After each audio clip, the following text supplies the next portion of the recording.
આજરોજ દૂધધારા ડેરીના ઇલેક્શન માટે રાજપીપળા એપીએમસી ખાતે તથા ભરૂચ આયોજન કચેરી ખાતે મતદાન મથકનું આયોજન કરવામાં આવ્યું છે, જેમાં 296 મતદારોએ ભાગ લીધો છે. ચૂંટણી પ્રક્રિયાની શરૂઆત થઈ ગઈ છે. શાંતિપૂર્વક મતદાન શરૂ થયું છે. 11 ઝોન, જેમાં 12 ઝોન હતા, જેમાં એક ઝોન બિનહરીફ થતા 11 સામાન્ય સીટ માટે, 2 મહિલા અનામત માટે અને 1 આદિજાતિ માટે ચૂંટણી યોજાઈ છે અને ચૂંટણી પ્રક્રિયા અત્યારે શાંતિપૂર્વક ચાલુ છે. મતગણતરીની પ્રક્રિયા આવતીકાલે સવારે 9 વાગ્યાથી સ્ટાર્ટ થશે.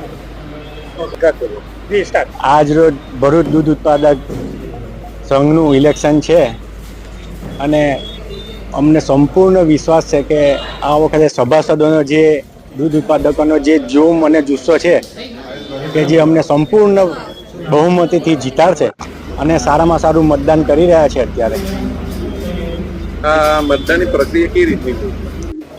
આ મતદાનમાં ટોટલ 15 ડિરેક્ટર હોય છે. એમાં 12 જૂથ છે ને 12 જૂથની ઉપર 3 જનરલ સીટ છે. એમાં 2 મહિલા સીટ છે અને 1 અનુસૂચિત જાતિ જનજાતિની સીટ છે. આમ ટોટલ 15 ડિરેક્ટરનું મતદાન થાય. કેટલા બેલેટ પેપરનું યુઝ કરી એક મતદાર એક જૂથનું એક બેલેટ પેપર છે, મહિલા ઉમેદવાર માટેનું 1 બેલેટ પેપર છે અને અનુસૂચિત જનજાતિ માટેનું 1 બેલેટ પેપર છે. આમ 3 બેલેટ પેપર છે. ઓકે, પાસમાં શું લે? બસ લો. આજે દૂધધારા ડેરીની ચૂંટણી છે, કેવો માહોલ લાગી રહ્યો? ચૂંટણી હોય એટલે માહોલ તો બધો અલગ જ હોય, બરાબર છે. ખાસ તો આ ભરૂચ દૂધધારા ડેરીનું ઇલેક્શન હતું. એમાં 12 ઝોન છે અને 2 અનામત મહિલા છે, 1 એસટી અનામત છે. અને આજે ઇલેક્શન છે 19ના રોજ ને એની અંદર માહોલ, તમે જે માહોલ કર્યો છે, અમારા અપક્ષ છે, અમે અમારા રોલર છે 4, 2 જિલ્લાની અંદર 1 મહિલા, 1 હું એસટી તરીકે મહેશભાઈ છોટુભાઈ વસાવા અને બાકીના અમારા મહેન્દ્રસિંહ દેસાઈ આમોદ જંબુ સત્તી છે અને સાગબારાની અંદર પીડી વસાવા છે.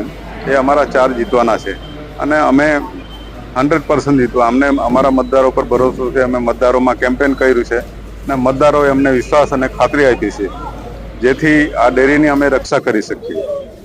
બાકીની જે પેનલો લડે છે એ પેનલો કહેવાનો મતલબ કે જે હોય તે બંને ભાજપની જ છે, પણ અમે અમારા પક્ષનું કામ કરીએ છીએ કે જેથી લોકોનું ભ્રષ્ટાચાર, લોકોને સારો ભાવ મળે, કે ભ્રષ્ટાચાર નહીં થાય અને નવી ડેરીઓ ખોલી શકીએ, સારા ભાવ અપાવી શકીએ, દૂધ ભાવ ફેરની અંદર જે વર્ષની માંગ છે એ કરાવી શકીએ. એટલા માટે અમે આજે વોટ નાખવા પણ આવ્યા હતા અને વોટ અમને આપ્યા પણ છે લોકો. એટલો અમને વિશ્વાસ છે. આવતીકાલે એની ગણતરી છે અને એ 4 ઝોન અમારા જીતવાના છે. જીત્યા પછી તમારી રણનીતિ શું છે?